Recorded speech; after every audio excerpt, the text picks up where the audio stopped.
When I was first diagnosed with my food allergies, I tried making my traditional stuffing, substituting some store bought gluten free croutons.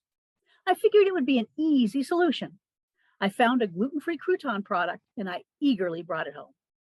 When I opened up the package, the smell was overwhelming. Perhaps it had sat on the shelf too long, but it was nasty.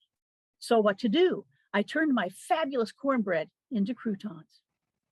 Please see my cornbread recipe for all the details. Once you have your croutons made, the dressing recipe is really up to you. Add other veggies or even an apple. Hot or mild, vegan or not, just enjoy. Start with your croutons. They can be made a day ahead. Please, dressing is a very personal dish. This is one version. Make yours to reflect your tastes. First, I cook ground beef, then sausage, and set them aside. I clean out the pan if there's a lot of grease, but I want to keep some of the beef and sausage flavors. Saute the mushrooms, then add in the celery, onions, and olives. Cook them together until they just begin to get soft. The celery should be hot, but not mushy. Now add everything together.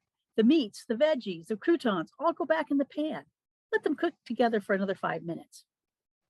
That's all there is to it. It doesn't need to be a Thanksgiving to have a flavorful side dish for your dinner. Leave out the meats for a lighter summertime version. Try adding some hot peppers for a Latin or Asian version. Feel free to experiment and make this recipe your own.